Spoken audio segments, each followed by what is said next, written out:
doing, folks? I'm here in Denmark today.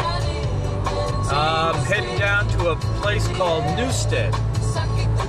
And if you don't know about Newstead, it's a little village on the southern coast of Denmark where they have a wind farm.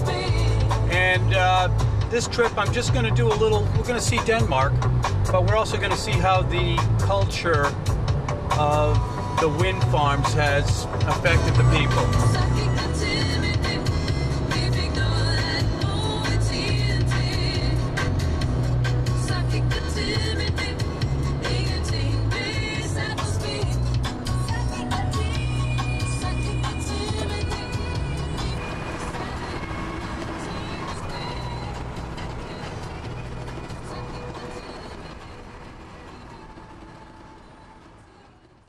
Okay, well, this history of this town goes way back. It's not the oldest city in this island, but one of the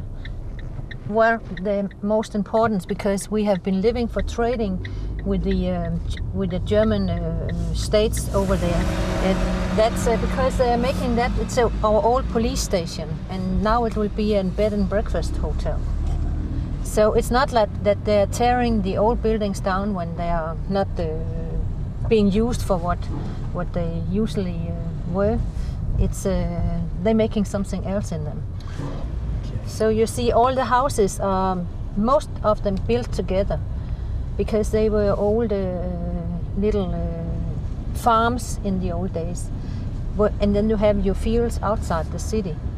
But so the people lived, they were here, farmer workers. Close together. Mm-hmm. But most of the houses here, the name of it is Fiskergade, and that relates to that there were the fishers. They were living down here because the city were living from fishing and exporting them also for the south countries like Italy, for instance, and stuff like that. But nowadays there are no fishermen living down here. So yeah, what happened to all the fish? Well, they are still fish, but you can't live from it any longer. No. Because, well, they have... Did they fish too many? Yeah. And they fished it out? Fished it out, yes, and they moved, and you have to get more than you had in the older days. So it's only for fun when you are fishing down here. This house is interesting because that's also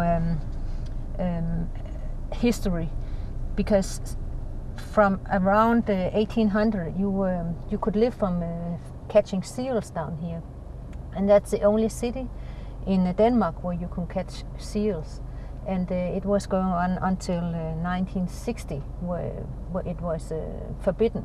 Right. You can say so, and there were no more seals. But at that time, at the beginning of the 18th century, it was because the seals were eating all the fish, so it was necessary. You can say it in that way that, well, there were 4 men that they were killed more than 900 seals for 3 hours or something like that. Oh my gosh. So there were many at that time, and it was not like that in 1960. And until then, they have been brought back. They've been restored. Yeah, they have been restored, and now there is about where you see the windmills out there. They are now around 400. There are. So they are back again. They're back, yeah. But most of the buildings are from the 1930s. Yeah, they look where the street were made. Yes. Otherwise, the water was going up to the backyards there. Jeez. Yeah. But it's a nice harbor. Small, and they're living around 1,300 persons down here. It was more for 150 years ago. Then we were around 1,500. But it's good the way it is today. The town started in the 1300s. Yeah, 1200. 1200s. Yes. Is anything left from there? from that period? Is there anything left in Yes, the church, for instance, is built around the 13th century, and also the castle. Oh, it is. But the houses here are mostly from around the 18th century, because there were 10 big fires here in the city. And because all the houses were built together, it didn't take long to burn them down, and you don't have the fire where like you have it today. So most of the houses are from the middle of the 18th century. And I think we should go in here. I think we park here because it's close. And then I'll show you how they have restored a house and brought it back to the way it was from around 1827. In this house there was a doctor and a poet. He was living here from 1827 until 1838.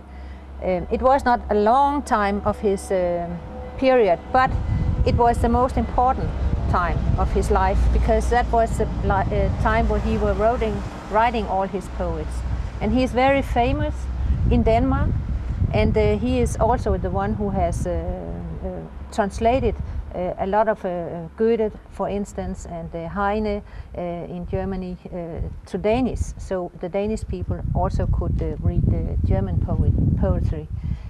He was not for his time being, he was writing erotic poets, and although he was from the romantic time of the age, it was not so usual at that time. So first after he died, he got famous. So we isn't that the way it always is? Yeah. We read him now. I think maybe you should see it from the back side first. So right here. So right here in the back here was water. Yeah, here was the garden, and then there was a stone. Right where the houses are. Yeah, and then you can go fishing and bathing from there. That's awesome. Yeah, I have a dream that when I get a little bit older, I will live down here. Oh, okay. Where do you live now? I live up in the city. Oh, up in the city. Yeah. I can show you where. Oh, there's that castle. Yeah. Mm-hmm.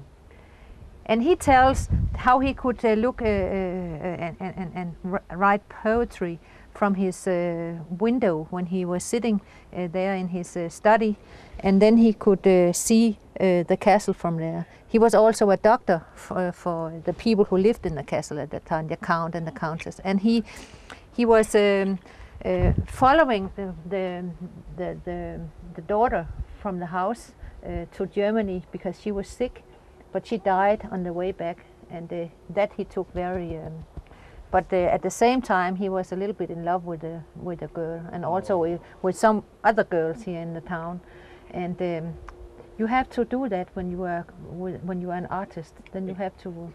No wonder why he wrote erotic poetry, right? So that's why he also had to leave town overnight, because his wife, she was pretty jealous. I can understand that.